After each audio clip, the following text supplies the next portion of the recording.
Tip number 17, get out of the doghouse. I want to tell you a story about Bill. He's one of my VIP clients. And we were talking the other day. He said, I'm so tired of being in the doghouse with my wife. Half the time I don't even know what landed me there. And since I don't know what I did, I basically just have to wait until she lets me out. And I said, the other half of the time, though, you do know why you're in the doghouse, right? Well, sure, he said. When I do something wrong, I know it, and I understand how I got into trouble, and I usually have a pretty good idea on how to get out. But other times, I think everything's just fine. But then I get some kind of a message that just seems off, and when I ask her what's up, she pulls that "I'm fine" line. Even I'm not dumb enough to fall for that one, but I can't get any answers either.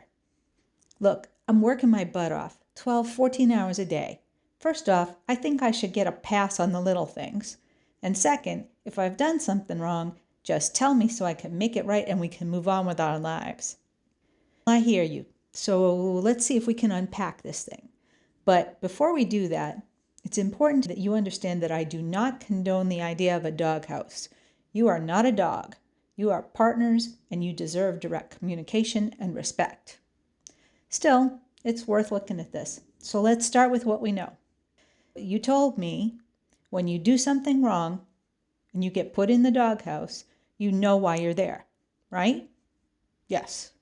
And you also usually know how to fix it. Is that right? Yes. So, if you did not do something wrong, but you're in the doghouse and you don't know how to fix it because you don't know why, then I think it's most likely that you're in the doghouse for something you did not do or something you forgot. Does that ring any bells for you? When you put it that way, she's complaining that she's tired of the cold. I said we could go on a warm weather vacation, but I haven't had the time to plan it. It's not like I don't want to, but it's a bad time for me to take time off out of the business. Okay, anything else? Well, she mentioned she's been having trouble sleeping. She complains that the smoke detectors wake her up. What? You know, when the batteries get low and they do that chirping thing randomly in the middle of the night. I know I should change them, but what can I say? I forget about it because I don't even notice when they're chirping. Okay, if I hear you right, you said, I made a promise to take her away from the cold, but I didn't follow through. And I knew she was having trouble sleeping, but I forgot about changing the smoke detector batteries because they weren't keeping me awake. Is that right? So what message are you conveying to your wife with those actions? Oh man, I suck, don't I? Nah.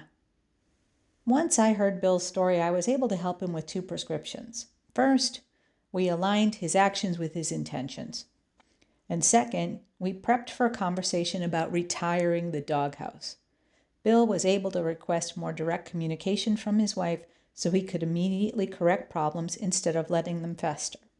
My clients get direct help from me to build on these skills and dozens more to help them get out of relationship limbo, feel more appreciated, and create the passionate partnership they crave to have with their spouse. If you're stuck in relationship limbo, you don't have to stay there. Just give me a shout. Let's find you a path forward. You can message me on Facebook or email me or use the calendar link that's always around here somewhere. Set up a quick chat. Whatever works for you works for me too, so let's get on it. That's all I got for you today. I'm Ellen from the Passionate Partners Project. I can't wait to drop you another tip, which will be coming out soon.